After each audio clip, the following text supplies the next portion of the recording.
didn't know you were coming, so you can go ahead and stand where you like. Yeah.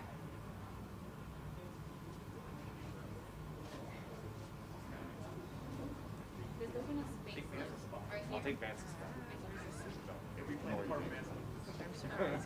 I'm going to protect Vance, I promise you. I know. I'm going to take Rizzo's spot. Take who? Alex Rizzo. I think you're entitled to that. Mr. Warren,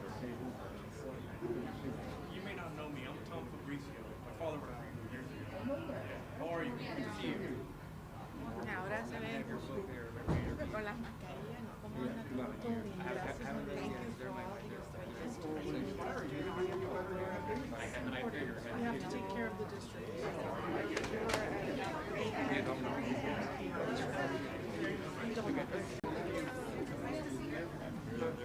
I was told that greatness was in the house.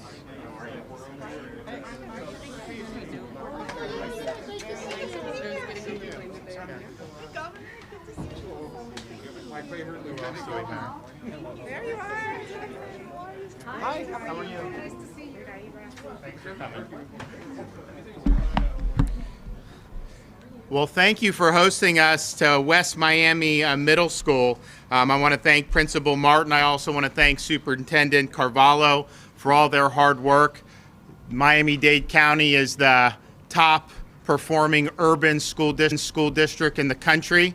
We're very proud of that. We're also proud of that. If you look at big urban districts, very few of them were actually open for in-person, certainly not for the whole school year. And I know many of these districts with a lot of kids still have no options for parents or very little options for parents. And so we're proud of the work Florida's done, but particularly we're proud of what they did here in Dade County, just given how big the county is, a lot of moving parts, and was very challenging.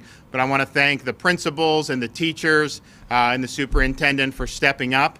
And I look to be able to come back and present these $1,000 bonuses that we fought for and were able to get in the legislature. I think it's well deserved. We got a dream team here behind us with legislators. We have Senators Ileana Garcia, Ana Maria Rodriguez, and Manny Diaz. We also have Representatives Grawl, Alupis, Perez. Cabrera, are you here? Where are you? Oh, hey, how are you? Alex Rizzo, are you here? Oh, yeah, good to see you, man. Fabricio's not here, is he? Oh, yes, I did see you. Okay, we got Bush, of course, and Juan Fernandez Barquin. Are you here? Yes. Okay. Did I miss anybody? Barrero. Oh, yes, of course. Good. And I didn't say Perez. Okay, Perez. And then, of course, the Lieutenant Governor. And we're here to be able to sign really important pieces of legislation. As many of you know, we've made education a priority across the board, ranging from replacing Common Core to increasing minimum salaries for school teachers to getting more civics in the classroom. One of the most important parts of education is early learning, particularly early literacy. And this was something that I know some of these members here have been working on for a long, long time. It was a priority for our Commissioner of Education, Richard Corcoran, who told me we need to do more on this, and I said, look, I'm on board. So we have two bills today that we're signing, HB 419, Early Learning and Early Grade Success. We actually took executive action last summer using some of the federal funds that came down related to the coronavirus pandemic to implement a student monitoring system to prevent Florida's youngest learners from experiencing an academic regression due to the pandemic. This bill makes meaningful improvements to state accountability for our early learning programs. When I took office, our kindergarten readiness rate was 42%, and we have to do better than that if we want to succeed as a state. Thousands of Florida families rely on our VPK system to prepare their children to be ready for kindergarten. This legislation is really significant for accountability. It will turn the tide for these families, and their students will be more prepared than ever to enter kindergarten. By prioritizing VPA programs to leverage the coordinated screening and progress monitoring programs established in this bill, we'll be able to identify emergent literacy and mathematics skill deficiencies. This will allow us to provide crucial, intensive, personalized interventions for students who are at risk of falling behind.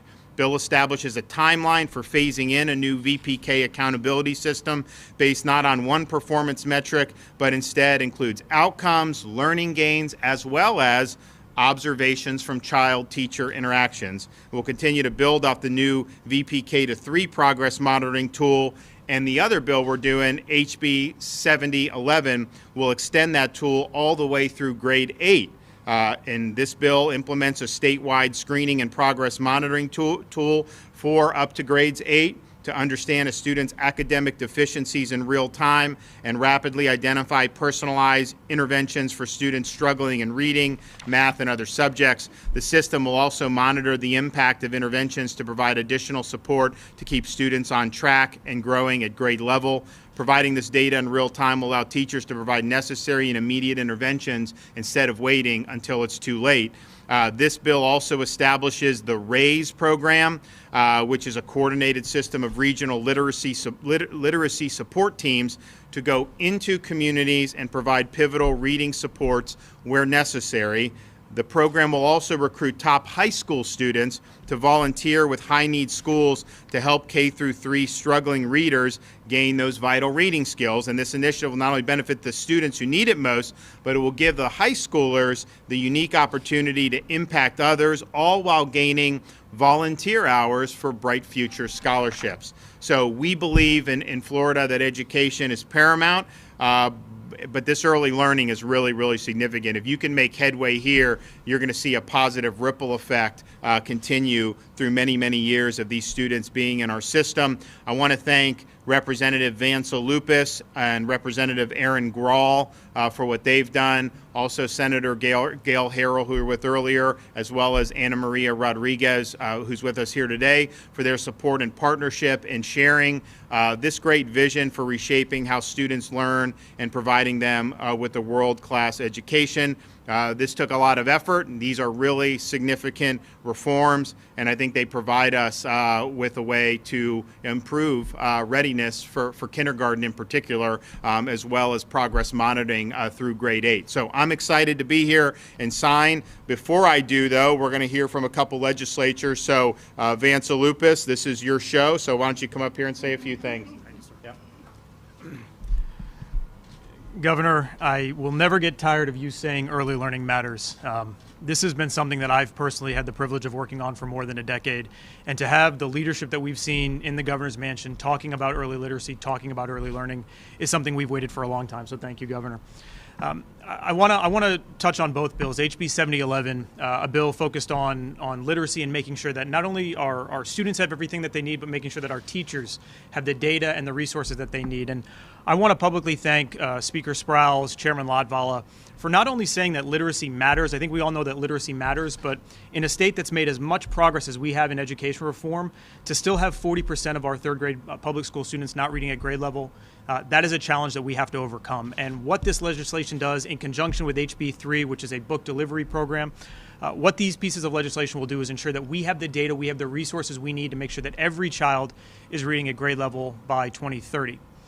HB 419, and I said it earlier this morning, I cannot believe that this day is actually finally here.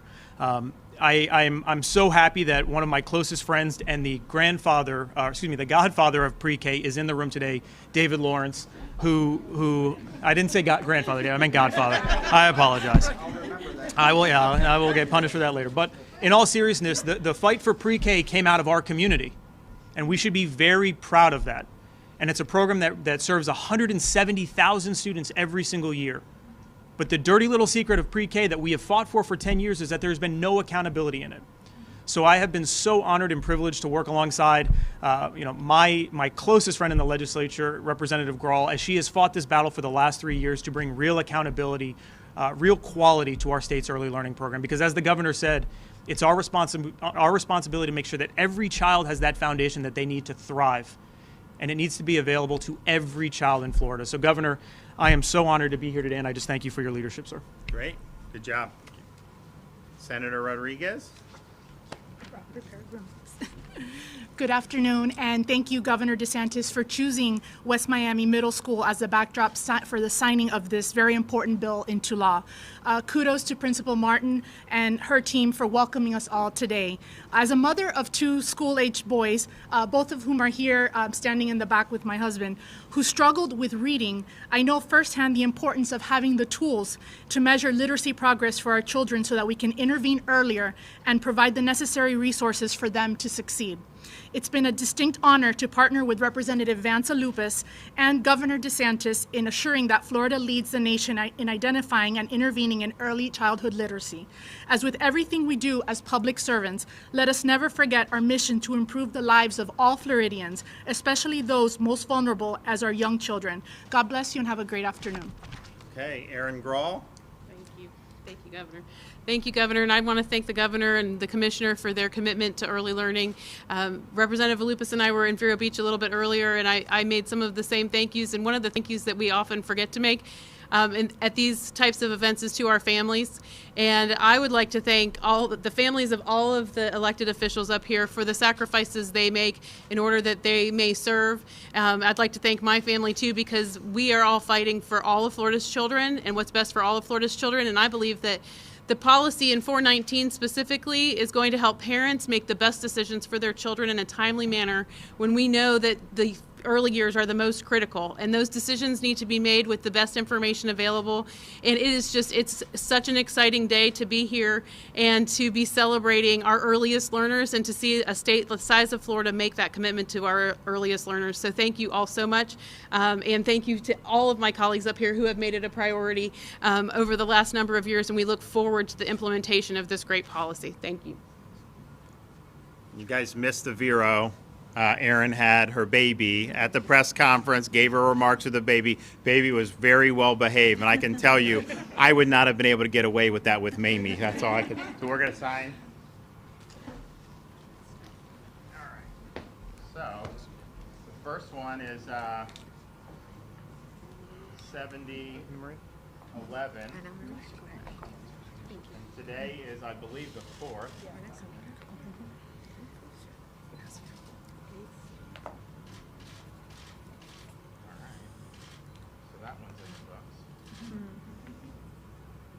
Who wants one? Did you get one last time? Okay. Yeah. Okay. Did you already get one?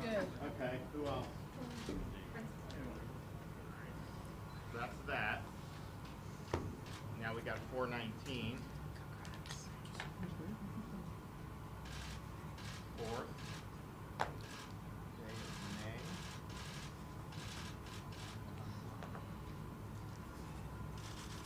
Who wants these? I'll take one. Thank you. All right, so we got two great bills right here. Signed, sealed, and delivered. Great job, guys. We appreciate it.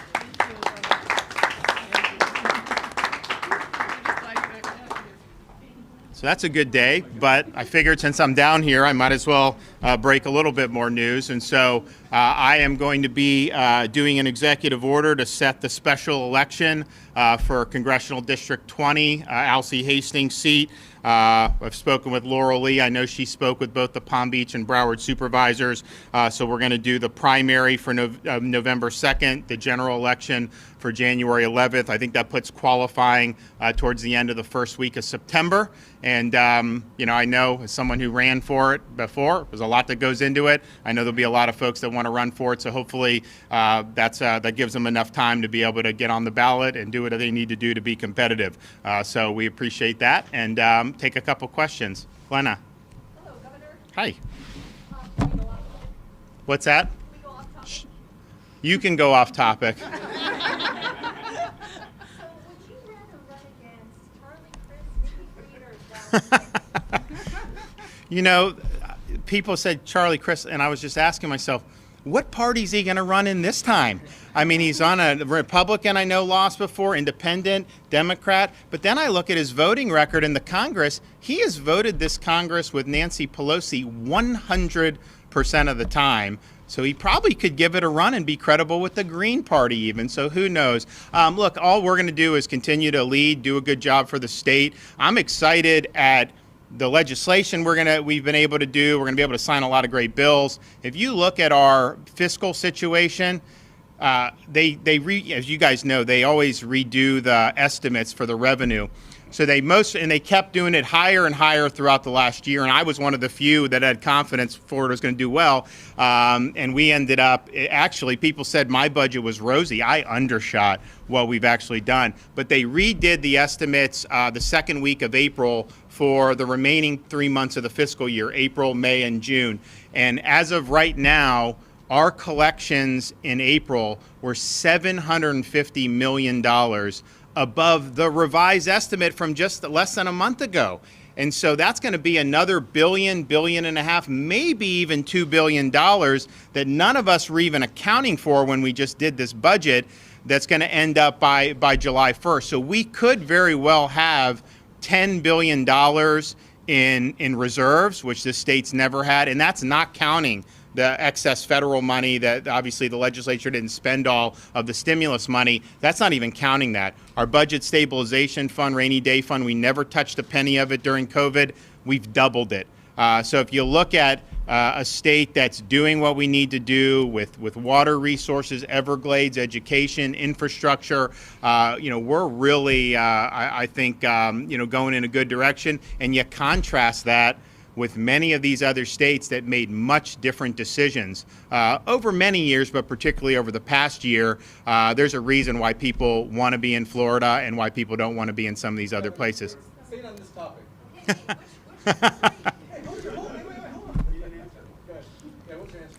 I mean, honestly, bring the more the merrier. It's fine. Speaking of that, Charlie Crist and Nick Fried have been, praising Biden, pushing the Biden agenda. Today, during his announcements, he referred to you as Rick Scott. What does that say? Is it too much on his mind, or is he having one of those senior moments? Wow.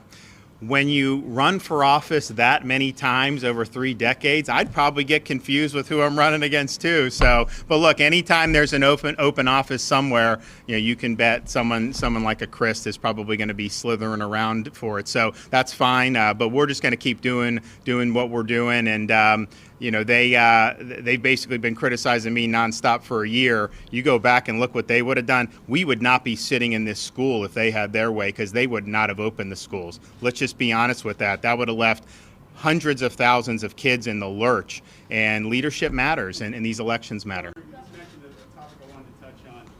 You said, and the superintendent and you agreed, that schools have not been COVID spreader environments.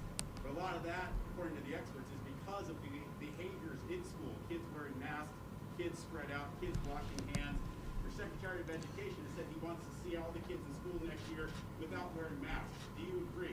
So if you look what he said, so remember, obviously in Dade, Broward, Palm Beach, they're going to approach it a certain way. It's reflective of the populace. There's other parts of Florida that approached it much differently from a school district perspective. And then you have the charter schools and the private schools. And what the commissioner pointed out is true. There's no statistical difference in outcomes based on some of this. So I don't begrudge anyone for trying to take steps to say, we think this is the safe or not safe, and I appreciate it. And there was a lot of parents who were concerned. When we went to put the kids in school, we gave the parents the option, you can do virtual if you want. And the reason why we did that was because there were a lot of parents that were really freaked out because they're reading these headlines. Now, we had 100% confidence. The data was very clear that these were not going to be significant COVID areas, and then the kids themselves were neither particularly vulnerable to COVID nor significant spreaders of it. So we had confidence of it, but nevertheless, you had that. So when some of the school districts opted to do some of the distancing and masks, I think that they wanted parents to feel good, and so that's fine. I don't begrudge anyone for making those decisions, but the data is very clear now. We have school districts, we have individual schools that have basically just had kids in school, and you haven't seen outbreaks even there. And so I think that counsels in favor of letting parents make the decision about how they want to send their kids to school. I personally, do not believe that the juice is worth the squeeze in terms of putting the mask on the kids at this juncture, giving the data. So we believe, I think what Richard said was right. That's what I support. And as the school year comes, we think that makes the most sense.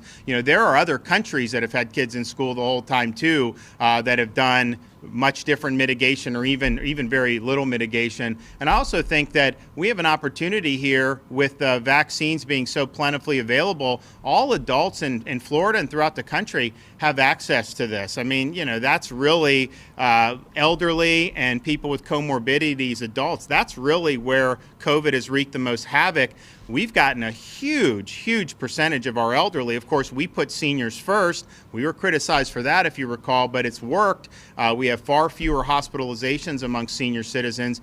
Every single teacher, anyone who works, has access, and we would tell people that that's the right thing to do. Go get it. But if you get it, you are protected. And so the message I have is different than what some of the folks in D.C. are saying. Some of the D.C. people say, get vaccinated, but you still got to wear 6 masks. You can never come within 10 feet.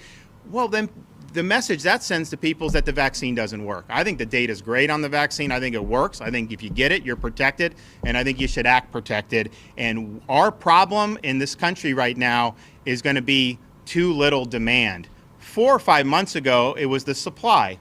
And we knew that the supply would catch up to demand, and now we're at the point where the supply exceeds the demand. So we've all got to be given a consistent message that, it is worth taking because it is working, and the people that have done it have been protected, and we want to continue with that. One more. Governor, on that note, I want to ask you about Center Academy, the Miami private school that has spread information and has dissuaded staff from taking the vaccine.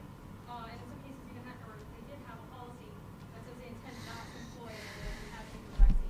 Do you believe that's an appropriate stance for a school to have? And if not, what do you plan on doing about that?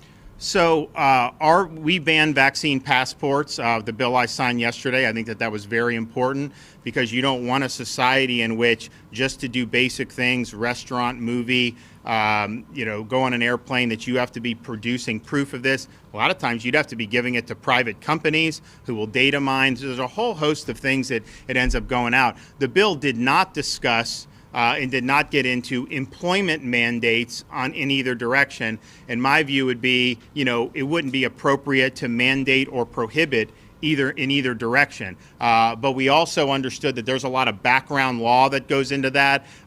This stuff has been litigated in other contexts. Obviously, you have a situation where this is an emergency use authorization. It's not been fully approved by the FDA. But I think to mandate it or prohibit it either way would not be something we're due. But the vaccine passport, just to be clear, it did not delve into the employment context. It basically delved into the context of you living in society, going to do things basically like public accommodations, and we wanted to make sure that Florida didn't go down the road. A lot of states are following us, and it's interesting. Some people say, oh, well, the cruise ships need it. These cruise ships are sailing in other parts of the world where they don't even have vaccines available, and they're doing it safely, and people are having a good time on it. So they can do it, and I think we'll be in really, really good shape with that. Well, we're going to be back soon because we've got so many other things to be able to celebrate, and I know a lot of them that impact Miami-Dade County. So we'll see you guys soon.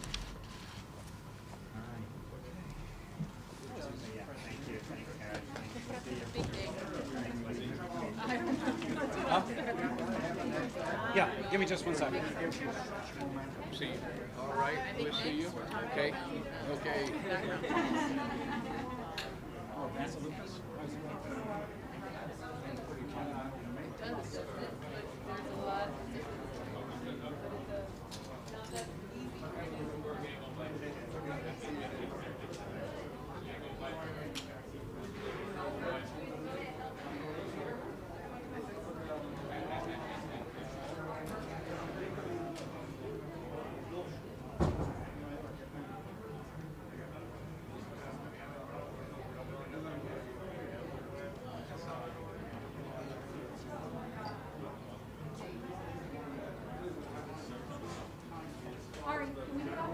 not on the podium? Not at the podium? Okay. What does the podium say? Yeah.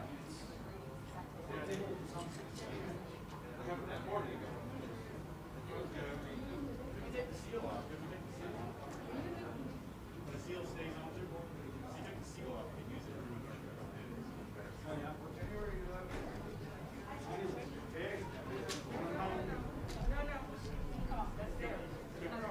The podium is theirs?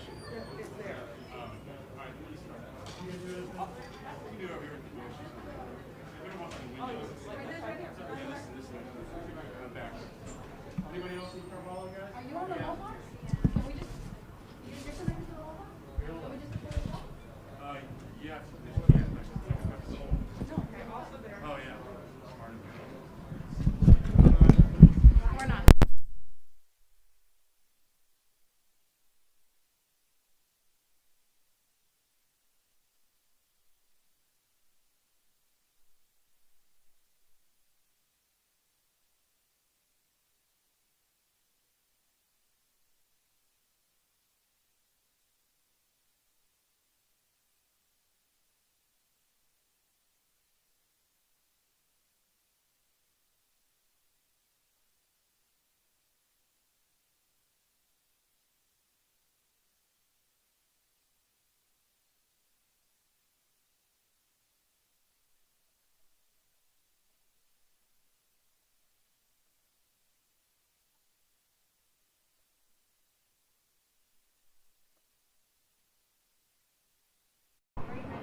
Stronger accountability for BPK provides early childhood education, early literacy and protection, as well as information and training for early childhood education, in addition to resources for professional development for teachers, as well as recipes and qualities, particularly at the younger ages.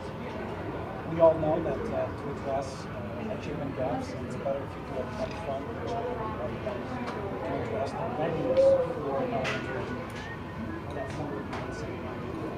So these bills are absolutely terrific policy positions that orient the entire state with a stronger focus on early childhood education, stronger accountability for PPK programs, early literacy and identification of challenges, as well as interventions, as well as professional.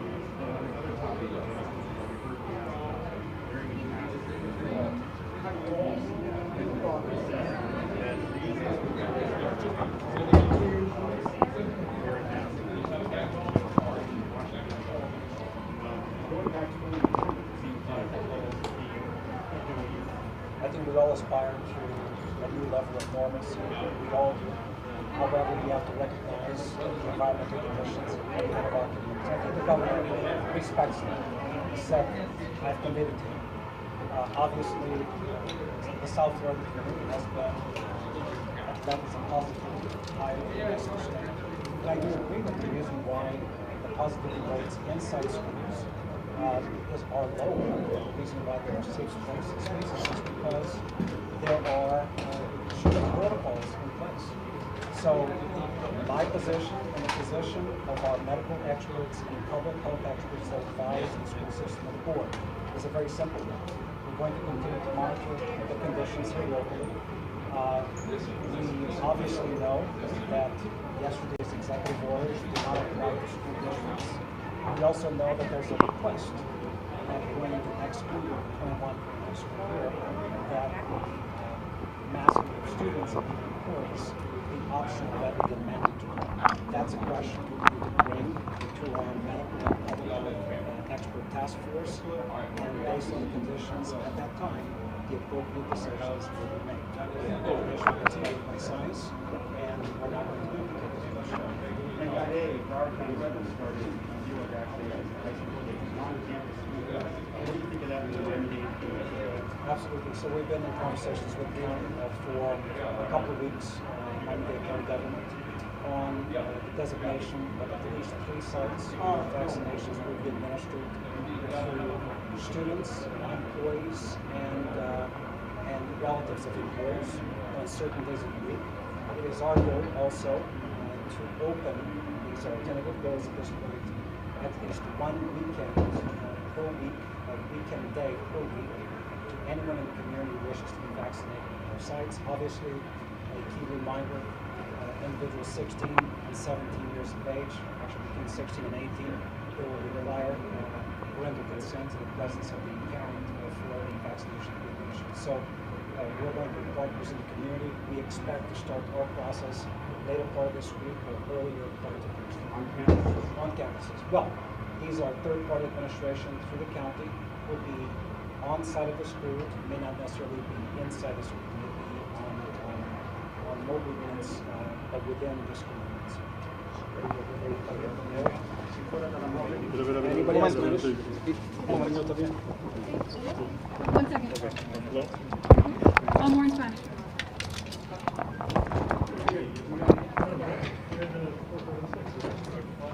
¿Cómo está? ¿Todo Muy bien, bien? gracias. ¿Todo bien? Me alegra muchísimo. ¿Todo bien? Superintendente, la pregunta es, después de la orden del gobernador, ¿las escuelas públicas del condado de Miami-Dade van a dejar de usar máscaras o se le va a permitir a los alumnos que no usen máscaras? Todavía no. Las órdenes ejecutivas publicadas por el gobernador ayer no consideran el distrito escolar. Entonces nosotros podemos continuar nuestra política de máscaras dentro de nuestros planteles escolares para el beneficio y el bienestar de nuestros estudiantes y nuestros maestros.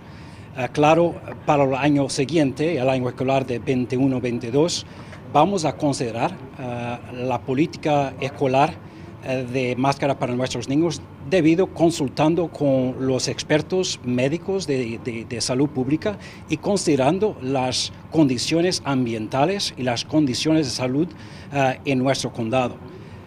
El gobernador lo entiende y él apoya la política que estamos siguiendo porque él entiende que varias partes de nuestro estado están enfrentando condiciones muy distintas. Entonces, en este momento, la política mandatoria de máscaras continúa en nuestros planteles escolares, el mismo en Los Cayos y también en el condado de Broward, de Palm Beach, pero vamos a continuar analizando la política, consultando con los expertos para ver si podemos cambiarla antes del inicio del próximo año escolar. Superintendente, una pregunta. Si se siente cómodo, la responde, si no, no. Es la primera vez que vemos una conferencia de prensa del gobernador y nadie tenía máscara. ¿Él se los pidió? No, no lo pidió. Ya. No. Ya, gracias. Sobre Claro. lo que se firmó y cuál sería el impacto real para las familias. Oh, you okay?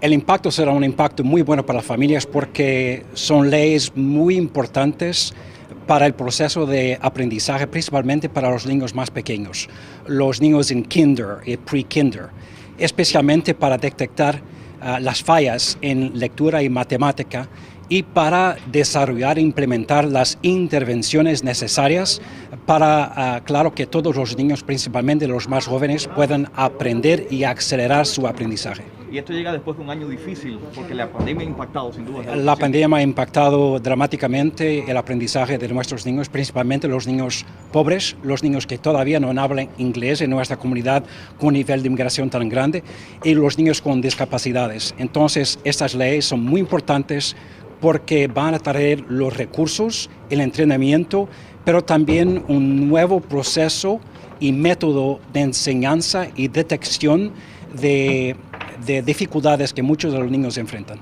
Gracias. Gracias. ¿Cómo salió el español? Perfecto. Okay. Perfecto. Si no, nosotros nos encargamos de que salga bien. Gracias.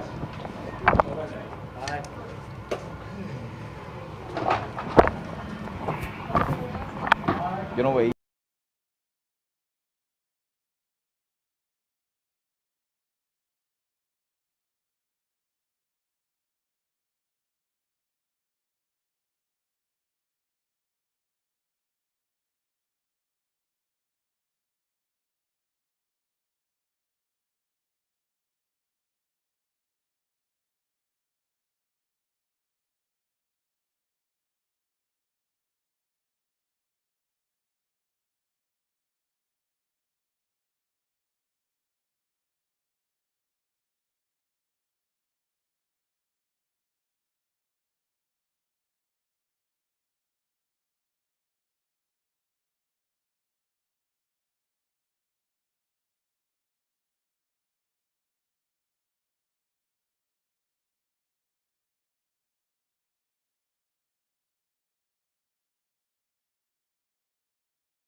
off guard.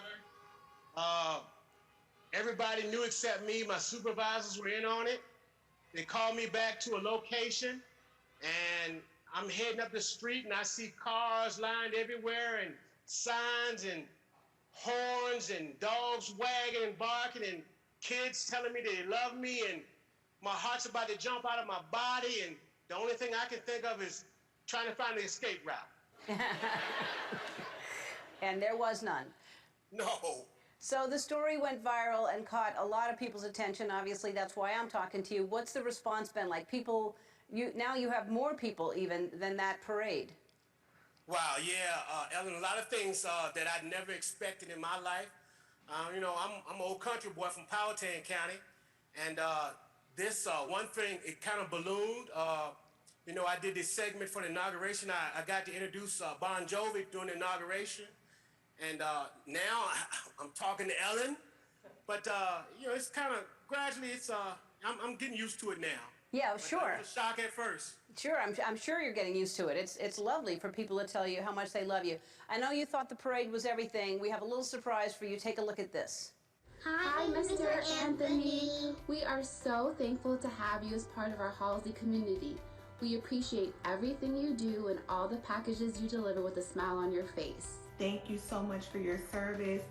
Thank you for being so genuine. You are part of our community and we are so grateful. I feel like we hit the jackpot.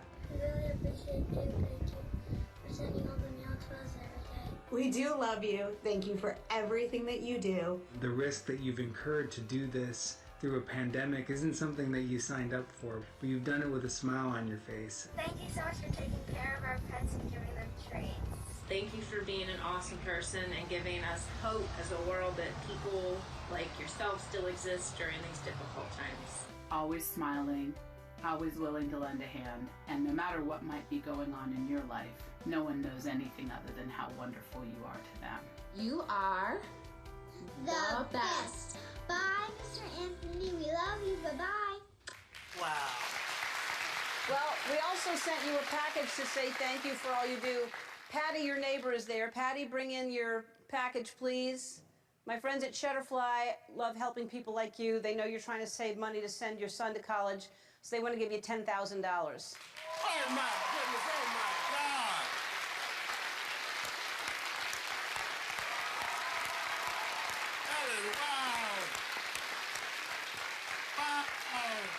We love you. Anthony, thank you so much. Thank you. All right. I hope to see you someday in person. Same here. All right. All right. We'll be right back.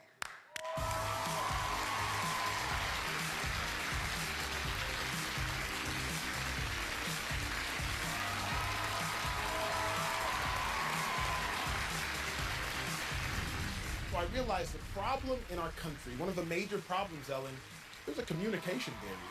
My black brothers and sisters are saying one thing, and my white brothers and sisters aren't understanding it, and vice versa.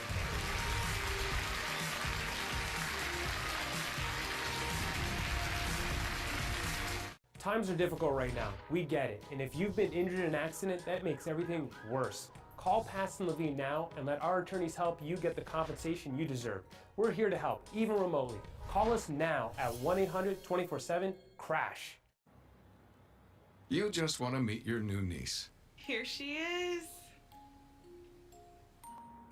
But if slow upload speeds were to freeze your face and you accidentally snub a newborn, Nothing is ever good enough for you. just remember, you're not a bad sister. This is gonna be a problem. You just need better internet. AT&T Fiber delivers a faster internet experience with 20 times faster upload speeds than cable. Get AT&T Fiber. Plan starting at $35 a month for a year. Limited availability in select areas. Call 1-877 only ATT.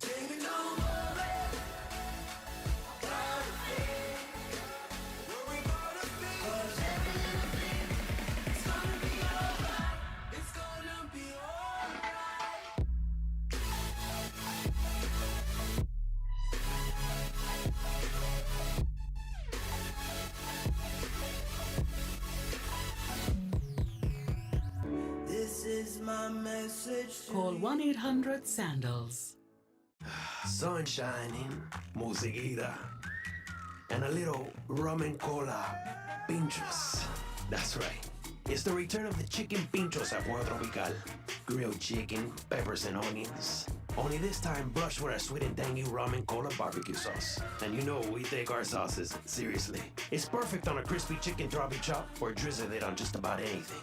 The new chicken pinchos with ramen cola sauce at Puerto Tropical. No mentirita, this sauce is the truth. Balduco wafers.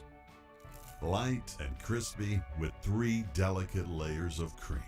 Following the original family recipe, passed down for generations. From the Balduco family to your family. Life may have changed due to the pandemic, but what hasn't changed are your rights when you are involved in an accident. After a crash, make the call to Pass and Levine and let us fight for you. We're here to help, even on nights and weekends. Call us now at 1-800-24-7-CRASH. A presidential push for more vaccines. I'm Trina Robinson. And I'm Roxanne Vargas. Starting in about 12 minutes here, President Biden's latest goal for vaccinations in America coming up at 4 o'clock. And here's today's survey. We're asking if you will get your child vaccinated if they're eligible. Sound off by heading on over to NBC6.com/dailysurvey. Consumer investigator Sasha Jones says what's causing delays for the COVID funeral reimbursement program and how you could make the application process so much easier. All that and more at 4.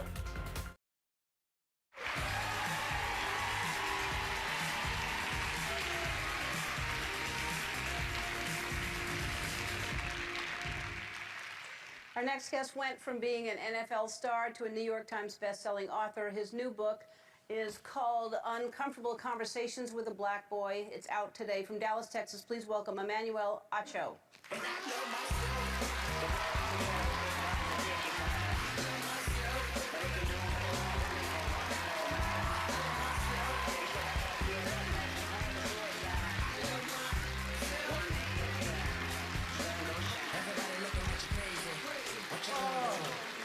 Well, hello. Hello there. There's some smiling faces. They're here as much as they can be in spirit, and I am so happy to meet you. Thank you for being here. I'm here in the flesh, so that works. Y'all in spirit, I'm in the flesh. I like it. I like it. I like that you're here. Okay, let's talk about this. You had a very successful YouTube series, and then obviously conversations need to continue. So you wrote Uncomfortable Conversations with a Black Man, and now you wrote for young adults. And first of all, I think it's a great idea. How did you come up with this? Honestly, people ask me, Ellen, they say, Emmanuel, what was your inspiration for writing Uncomfortable Conversations with a Black Man? What was your inspiration for the video series? And I said, after thinking, it wasn't an inspiration, Ellen, it was a devastation. Because after the murder of George Floyd, I was walking around my house. I was in Austin, Texas, and I was like, I don't know what to do. Do I cry? Do I vent? Do I scream? And then I stopped and said, my voice is my sword. So like Ellen, I haven't marched, I haven't protested, I haven't created a sign. I didn't go outside, I went inside to a studio. True story, I called my friend who's a wedding videographer, and I called my best friend who's an Olympic gold medalist, and they stood in as my production team. It wasn't some sort of like high quality thing, it was just me and about 4 others in this studio. I didn't rehearse, I just put my head down, I said 3, 2, and on 1, I opened up my eyes and spoke from the heart, and about 30 million views later, my world changed. Yeah, and a lot of this is stories from your experiences. Yeah, I realized this. So I was born in Dallas, Texas, but my parents are I'm first generation American. My parents were born in Nigeria. But I went to an affluent white high school in Dallas, St. Mark's School of Texas, an all-boys school. We wore uniform. I was super awkward, super awkward. I know, I feel bad for myself still. But nonetheless, Ellen, so now I am a blank canvas, Nigerian cultured growing up. So now I'm getting white culture in my high school, but then black culture as I played football at the University of Texas and in the NFL. So I'm realizing there's a difference between color and culture. We always think they're just all combined, but I was black by skin color, but cultured Nigerian.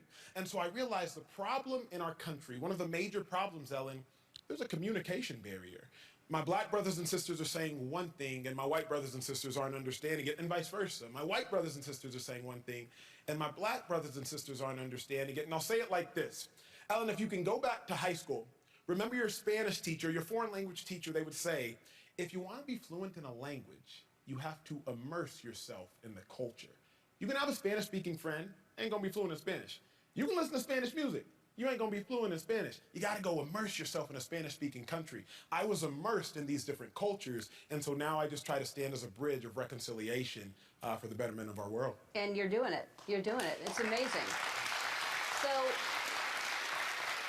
our friend Oprah, I understand, is a huge supporter of all you've done, and that must have been a fun call to get. Yes, so after the first episode of Uncomfortable Conversations with a Black Man, we get 25 million views in about 5 days. My phone rings. It's Saturday morning. I'm sitting at my kitchen table in Austin, Texas. I pick up the call. The first call is, all I hear is this: Acho, McConaughey speaking. I want to have a conversation. I look, I'm like, McConaughey? Like Matthew McConaughey? He's like, yeah, man, I want to have a conversation. I was like, well, I'm recording the next episode in about 4 days. He said, let's do it tomorrow. McConaughey wants to do it tomorrow. We do it tomorrow. We record the next episode that following day. Then 5 more days later, I get a call. Hey, Emmanuel, this is from Oprah Winfrey's team. She'd love to talk to you. Are you available? Am I available? Is Oprah available? So I cleared my schedule. I hop on the call. Oprah's sitting in her kitchen, like just chilling there. And she's like, she says this to me, Ellen. She says, Emmanuel, what is your intention? I said, Oprah, my intention is to change the world, and I truly believe I can. I said, I'm currently working on writing a book, Uncomfortable Conversations with a Black Man. She said this, books? I love books. And so we partnered together on Uncomfortable Conversations with a Black Man. Gratefully, that became a New York Times bestseller. But then, Uncomfortable Conversations with a Black Boy, it was imperative to follow. Yeah, let's talk about that because it is imperative, and I just love you. I think you're amazing. We're gonna take a break. We'll be back.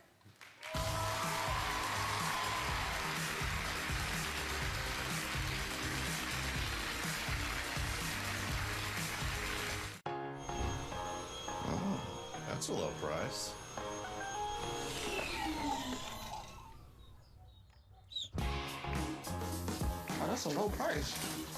Oh, that is a low price. What's a low price? Oh, that's a low price. Can you let me shop? That's a low price. I can get you a new one tomorrow.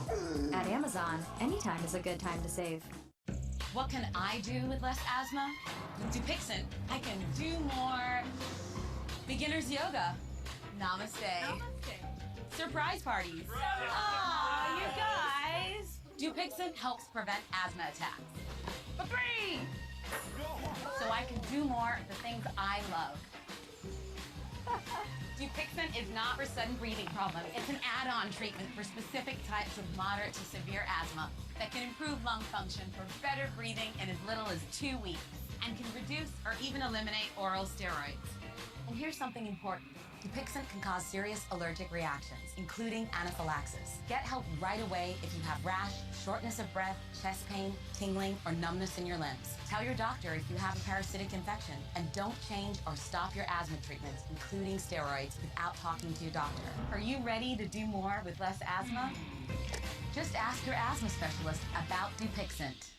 What a pleasant morning! Why is he so happy? He's happy because he found out Honey Nut Cheerios can help lower cholesterol. So, I propose a quiet, meditative walk through nature. Yes, Try new multigrain Cheerios with real strawberries. Okay, team, talk next week. For the mom who has 2, 3, or 4 full-time jobs, This is for you, get her Mom. the perfect gift now at Macy's with an extra 25% off her favorite designers. Plus, get curbside pickup at Macy's.com. So many times in my life where things were going great, and then I get blindsided. Don't miss the Young Rock season finale. You kept us waiting for an hour because you wanted to finish your workout. I kind of love it. Me too, man. Tonight on NBC. Gastric bypass surgery. Yep. My mother wants me to be fat, but I don't want to look this way. I need to leave. She's refusing treatment. It's not too profit. You need to intubate. Wait. Steiner, Green & Finer has won big with their clients. $475,000. $1 million and more. I love my attorney. Don't settle for the minimum. Let us fight for a settlement that you'll love. 800-561-1111. I'm Bobby Suarez with SellToBobby.com, and I want to buy your house. I'll make you an as-is cash offer on your house within 24 hours. Whether it's a total fixer-upper or in perfect condition, selltobobby.com is the easiest way to sell your house. When you sell your house to selltobobby.com, there's no fees, no commissions, no banks, and no repairs. Just go to selltobobby.com for a free, no obligation cash offer 24 hours a day. That's selltobobby.com. I'm looking for a law firm that takes immediate action and one that wins cases and gets big results. After your car accident, don't settle for the minimum. Let us fight for a settlement that you'll love. 800-561-1111. Don't miss Wednesday's most watched dramas. Car struck a kid on his bicycle. Dr. Choi, Miss Goodwin is the driver. They're coming. Hello? I'm Amy Years, my custodian in the adoption. An all-new Chicago Wednesday on NBC.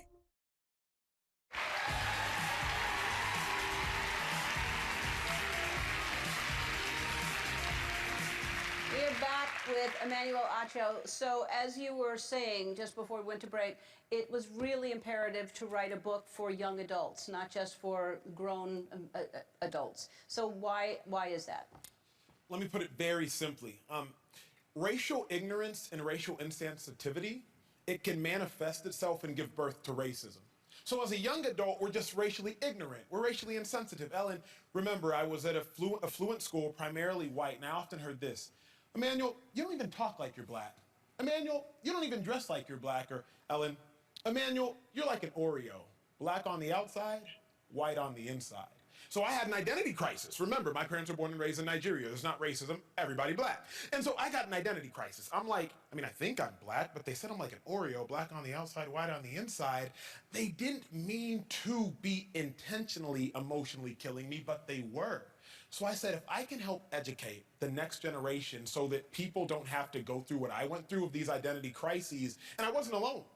When I posted I was writing the book, so many members of the Latinx community who followed me said, Emmanuel, I often heard, you're like a coconut, brown on the outside, white on the inside. And I was like, wow, like this isn't an isolated Emmanuel Acho thing. This isn't isolated just to black people. This is insensitivity and ignorance across the board. So let's address the root, because if you want to fix a tree, you could cut down the branches, you could pluck the leaves, but you could address the roots. And if we want to fix racism in our society, let's address the youth, because they are the root of the future. Yeah, so good. This book is going to help a lot of people, and please come back as often as you want. You're very important, and you are meant to be doing what you're doing right now. You're reaching a lot of people. Emmanuel Acho's new book, Uncomfortable Conversations with a Black Boy, is out today. Anywhere books are sold. Everyone in the audience is getting a copy. Lucky you. I want to thank Emmanuel Acho, Luke Bryan. I want to thank all of you for watching. I feel the love in this room. I send it all back to you. Go out and spread it around in the world, everybody. Bye-bye.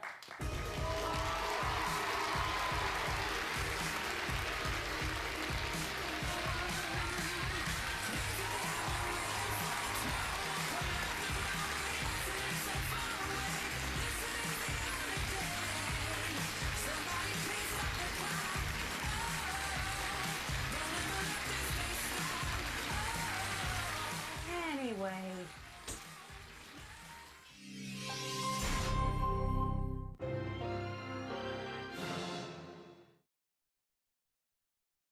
Now on the NBC6 News at 4, students in Broward, you can get your vaccine if you're eligible. We'll tell you